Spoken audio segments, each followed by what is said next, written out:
Welcome sa DRS 2.0. Fresh at nagbabagang happenings ba ang hanap mo? Mga padabarkads man yan o mga trending topics? Pwes, sagutin natin yan. Kaya naman isubscribe nyo na ang ating channel para sa mga nagbabagang balita everyday. Welcome back again sa ating YouTube channel mga kadabarkads. And for today's video, ang pag-uusapan natin ay tungkol sa mga importanteng kaganapan sa loob at sa labas ng Itbulaga. Tunahin nating pag-usapan ang tungkol dito sa magaganap po bukas araw yan ng Friday. Na kung saan makakasama natin dito sa VIP Pass by request si Yunyul Kim and syempre si SQ Eunice. Sabi nga dito sa announcement ng Itbulaga, tuloy-tuloy pa rin daw ang ating by request. Hindi po sayang yung pag-member or pag-join nyo dito mga Kadabarkads kasi every Friday, meron po kayong aabangan. Ngayong Friday, sagot na po ni SQ Eunice at Porinoy, Yunyul Kim ang inyong mga song requests. So, i-comment nyo na daw po yung inyong mga requests at para mapanood sila, so follow nyo lang itong easy step. Number 1, mag-login sa inyong YouTube channel account. Pumunta sa Itbulaga TVJ YouTube channel at i-click ang subscribe and join button para maging VIP Dabarkads. Meron kayong babayaran din syempre. Parang nasa 200 plus mga Kadabarkads at kayo po ay pag nakasubscribe or join doon, syempre, exclusive lang yon sa mga naka-VIP pass. Katulad ng iba na hindi po naman nag-join, hindi po nila mapapanood ang mga ganitong kaganapan na sa Itbulaga, no? Na by request. Kaya swerte pa rin kayo mga Kadabarkads, hindi po sayang ang ibinayad ninyo. Samantalang next topic naman, pag-usapan natin mga Kadabarkads, ang coffee break ng ilang Itbulaga host natin dito po sa Starbucks. Kasama po nila Ian Red, si Maine Mendoza, and syempre si Miles, si Raisa, and syempre si Alan Kay. Ang kulit-kulit nila mga Kadabarkads habang kinukuha nila yung order dito. Sabi nga po dito sa page ng TBJ, coffee break muna ang Dabarkads natin. Sobrang simple lang talaga nila mga Kadabarkads, no? Kasi hindi po sila takot pagkaguluhan. Samantalang reminders lamang mga Kadabarkads para po yan sa magaganap at papalapit na concert ni Jerome Ibardome. Patuloy po natin siyang suportahan and sa mga walang ticket, pwede niyo pong i-contact si Ma'am Christina Ignacio. Hindi lamang po si Jerome Ibardome ang kakanta dito at magko-concert February 14. Andiyan si Pavarotti.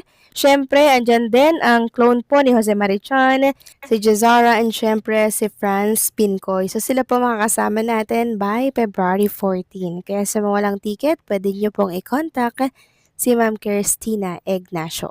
Samantalang good news naman para po sa supporters ng TV5 and syempre sa kapatid dahil lalawak po at lalakas ngayon 2026. Puspusan na po ang TV5 sa paghahanda nito sa napipintong analog shutdown ngayong taon. Matatapos itong inutos ng National Telecommunications Commission nitong mga nakaraang buwan. Tuloy-tuloy ang upgrading ng transmission at technical facilities nationwide para maihatid ang digital channels ng mas malawak, mas malinaw at mas makulay. Ayon nga po kay President and CEO ng TV5 na Mr. Guido Zabaliero, our goals is to reach more viewers and provide the best content on all platforms. Kasama sa best content ay ang mga bagong programa sa Kapatid Network ngayong taon.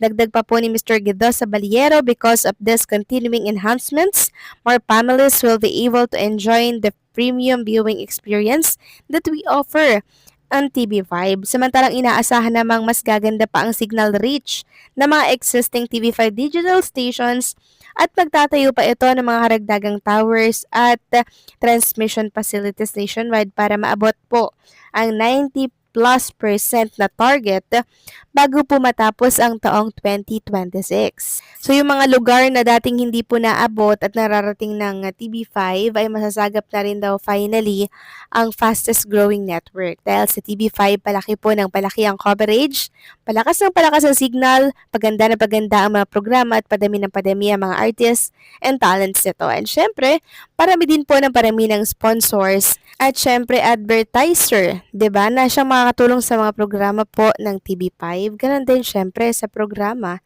ng Itbulaga na kung saan maganda po ang ratings ng Itbulaga mga Kadaber Cats.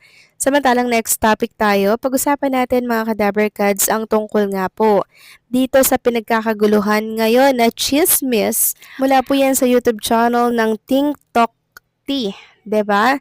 Na kung saan isang backlash champion po or winner ang nagpasambulat po ng mga bagong revelasyon tungkol sa Itbulaga, tungkol kay Alden Richards, tungkol sa director po ng Itbulaga. As in, ang dami niya po mga Kadaber Cats na revelation dito. Pero itong lahat ng to ay nung panahon pa po na tape ang may hawak ng Itbulaga mga Kadaber Cats. So isiniwalat niya doon na minumura-mura po siya ng director ng Itbulaga at talagang minura siya sa harapan po ng marami pero hindi niya naman daw pala kasalanan yon.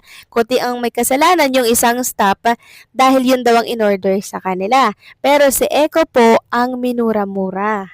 Pangalawang revelation mga Kadaber Cats, sobrang dami ha, pero yung sa Itbulaga lang tatalakayin natin. Si Alden Richards daw mga Kadaber Cats, naghubad sa harapan niya.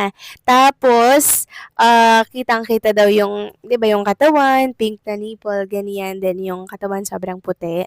Tapos sabi daw ni Alden Richards mga Kadaber Cats, huwag mo naman akong kainin sa isip mo or sa harap mo.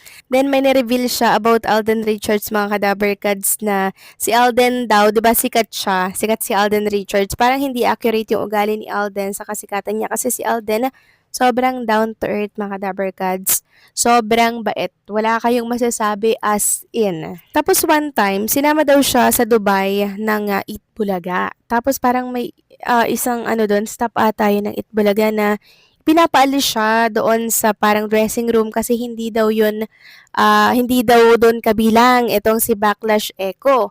Dahil hindi naman daw host, ganyan. Tapos, makita po ni Alan Kay and Paulo Ballesteros na, "Oy, Echo, ba't nandyan ka? Ikaw talaga parang nilalayo mo ang sarili mo sa amin." Tapos sabi po ni Echo na, sabi kasi nung pang-host lang to, di ba host ka rin naman. So, hindi talaga may iwasan or mawawala mga Kadaber Cats yung ganyan mga empleyado, yung bang bida-bida. No, hindi po yan mawawala. Expect na natin talaga na meron tayong mga katrabaho na mga ganyan. At eto pa ang pinakamatindi na nawindang talaga ako mga Kadaber Cats. Meron daw po siyang naka one night stand na isang Itbulaga host. Pero hindi niya to pinangalanan mga Kadaber Cats ha. Kaya ang gulo po ng comment section Sabi, sino ba yung naka one night stand mo na Itbulaga host? Kasi pagising niya na lang daw, nakayakap na lang sa kanya mga Kadaber Cats. So grabe, di ba? Sinong Itbulaga host ito? Meron ba kayong guess? Kasi ayokong magpanghalan mga Kadaber Cats Pero merong mga binabanggit yung mga netizen na si ano daw, na si ganto daw. Pero wag tayong magbabanggit ng pangalan kasi si Echo nga po mga Kadaber Cats hindi niya po pinangalanan.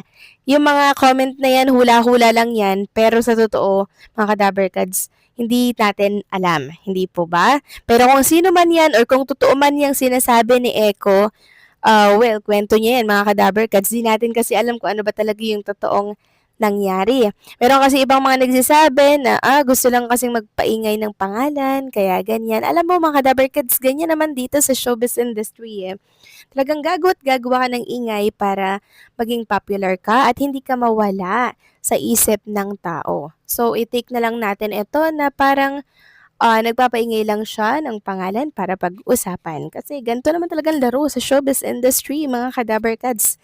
Kaya paniwalaan man natin yan or hindi, wala namang mawawala. Diba? So kayo ba, ano masasabi ninyo dito at sino sa tingin nyo ang naka one night stand nitong si Echo? Please comment down below.